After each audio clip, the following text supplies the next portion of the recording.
د یحیی ماشوم د کوینه د راویستو باره کې اخري فیصله وشوله. د دغه ځای خلک راغونډ شوي او خاندان سره هغه میټینګ وشو او د هغوی دغه فیصله وشوله چې دغه ماشوم به موږ دوباره راوباسو او هغه به بیا موږ په هدیره کې دغه دفن کوو. نو دغه اخري فیصله وشوله چې دغه ماشوم به موږ راوباسو. په دغه باندې دوباره کار هم شروع شو. دغه ویډیو تاسو کتلی شئ په حساب باندې تاسو ته ښکاري.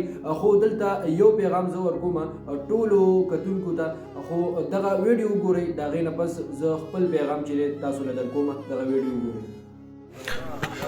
قدرمنو د یحیی افریدي کوم خبر چې دی کوم هغه کوهی چې دی په هغه باندې په لاسي کار شروع شو چې په مینول طریقه باندې به دا باقاعده چې کوم دی کوزیږي په همدغه بور باندې او هغې نه علاوه چې کوم دی دا بیا کله چې تقریبا 10 دن واخلل 15 دن یې واخیستل نو د 15 دن کې به دا ویل ته رسیږي او بیا به لاش ریکور کوي د په مطلب داسې به وي چې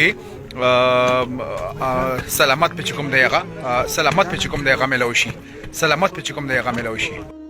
بالکل قدرمنو دا کار شروع شو او دا کار به تقریبا لاسي کوی په مقدس دغه باندې وایي چې دا کم کوی الریډي د کوم کې مشوم ورزتل دی نو په دغه بور باندې به دوی لاسي آغاز وکړلو او دا چې کم دی 10 نه واخله تر 15 دن پورې به خلی او د لاش پورې کور کیږي. اخیری فیصله په دا باندې وشوه چې مونږ به مطلب داسې کوو چې مونږ به د لاش چې کوم دی بل کوی پکې به هو چې مونږ داسې راوبوسو چې هغه لاش مسله شي ان لاش نور خراب نشي.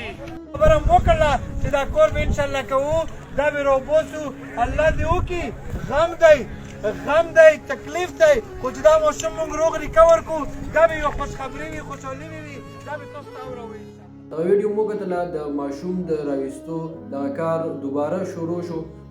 زه دلته یو پیغام ورکوم چې ټولو پښتنو ته چې دعا کوئ چې الله تعالی دغه ماشوم چې دی هغه په جسم باندې پوره په جسم باندې روغ هغه راوباسلی شي او دغه خپل مور او پلار ته پاوالی شي او هغوی بیا دفن کړي، ځکه چې دوی سره به د دغې مور او پلار دغې خاندان زه د ډېره زیاته تسلي وشي. نو دعا کوئ ټول چې الله تعالی دغه کار چې دی په خیر باندې وکړي، ځکه چې 10-15 ورځې به خامخا اخلي چې دغه ماشوم ښه سیف چې دی هغه راوباسي. دغه ویډیو کې تاسو وکتل چې ډېر زیات خلک راغلي دي او دغه ځای کې ولاړ دي. دا خو د دوی جذبه ده، د پښتنو دغه جذبه ده، دغه د انسانیت جذبه ده چې دغه خلک یې دغه ځای ته راوستي دي د ماشوم د راویستلو لپاره. هر یو کس کوشش کوي په دغه کې حصه اخلي. خو دغه ځای کې یوه خبره دا هم کومه چې دغه شور د وجې د دغه هجوم د وجې نه دغه خلک ډسټرب کېدی هم شي.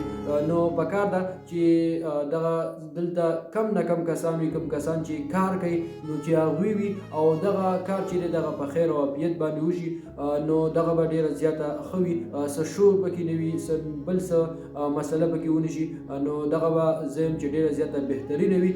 نو ټولو ته مې دغه درخواست دی چې دعا کوئ چې الله تعالی دغه ماشوم په خیر باندې او په دغه کې نور څه مسله را نشي او دغه په جسم باندې روغ او محفوظ دغه راوخېجولی شي او دغه مور او پلار ته ورکړی شي. ډېره مننه. دغه ویډیو سره مخکې شیر هم کوئ، ځکه چې ډېرو کسانو ویله چې نه د راویستو دغه کار چې دی دغه دوباره شروع شو یا نه، نو دغه ویډیو سره مخکې شیر کوئ چې هغوی ته ورورسي. ډېره مننه کوم د وخت د راکولو. د لوی الله په امان.